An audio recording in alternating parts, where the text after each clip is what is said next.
The door isn't locked.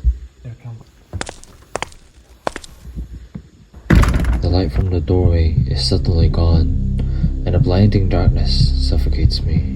Maybe I shouldn't have come in here. I haven't planned any of this through. Well, at least I have my phone's flashlight so I can see.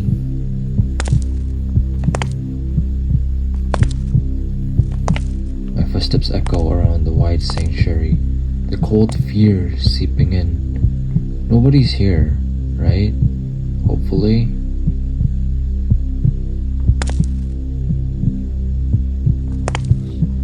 Right? I guess so. Oh, what was it I almost tripped over? Ow, that was close.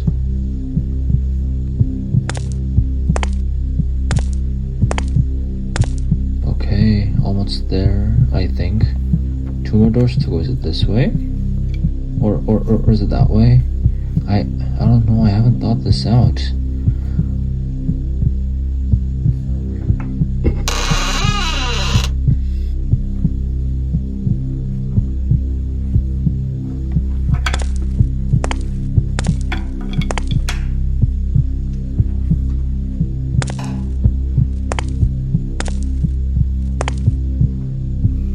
And now before me stands the final door, behind which lays the prize I came here for.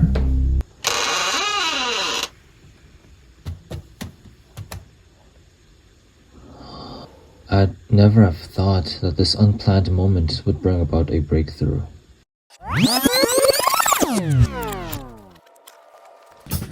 As the church youth drummer, I'd always play in the youth sanctuary, where the cymbals were cracked, the space was cramped, the chair had failed, the air was stale, a drum was missing, the drumsticks were splitting. It was like a broken, barely drivable car. The drums at the main sanctuary.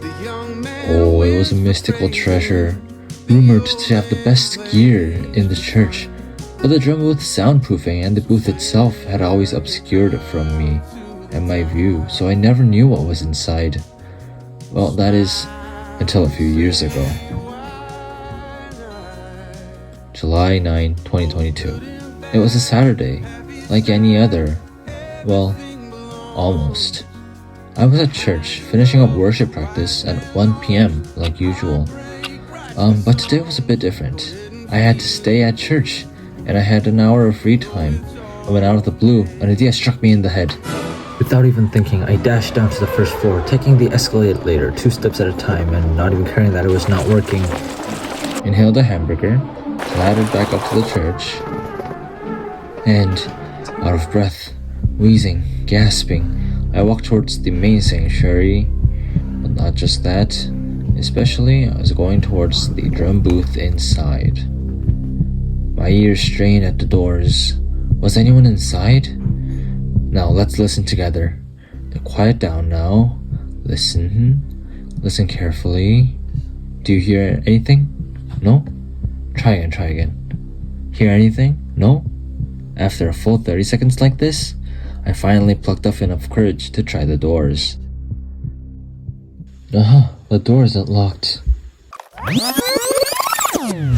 So, before I knew it, I was staring with my jaw smack on the floor at the main sanctuary's drum set.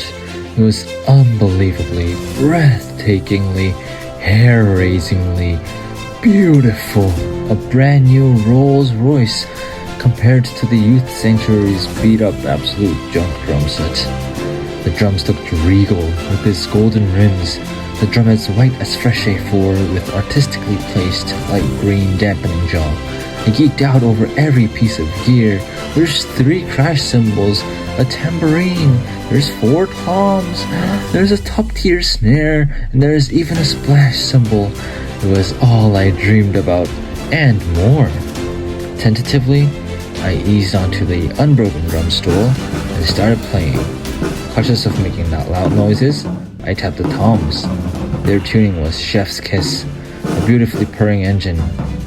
On and on I went, reverently tapping on each drum and cymbal, marveling at the perfect tuning and exquisite sound. I nervously started tapping out a rhythm, daring myself to play louder and harder, experimenting with the new cymbals until I was cautiously grooving along to songs, driving comfortably, ever conscious of the loud volume, but unconscious of the time flying by.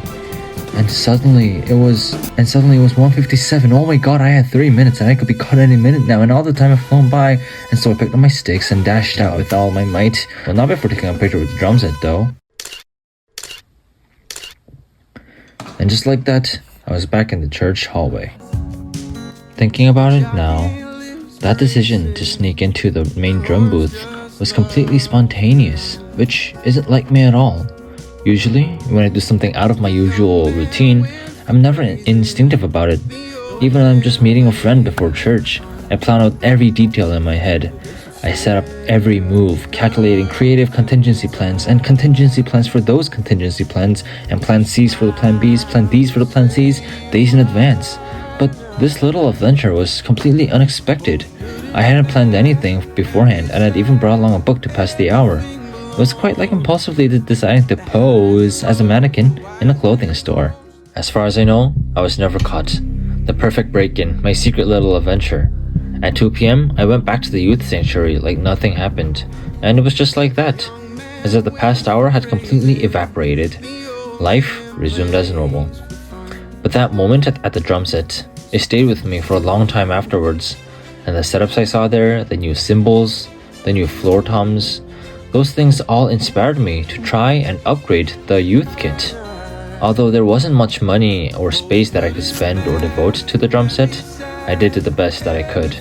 I made it my personal project, carrying around wrenches and Allen keys and hex keys, performing mass surgery on the drums, and adding little bits and pieces like some cymbals sometimes and these clamps.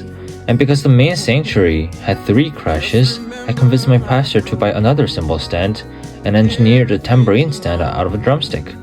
Over the years, I've ended up replacing drum heads like that, especially the snare and the cymbals, and adding a cymbal stack, and adding some toms, and much more to expand the drum set, all thanks to my little escapade.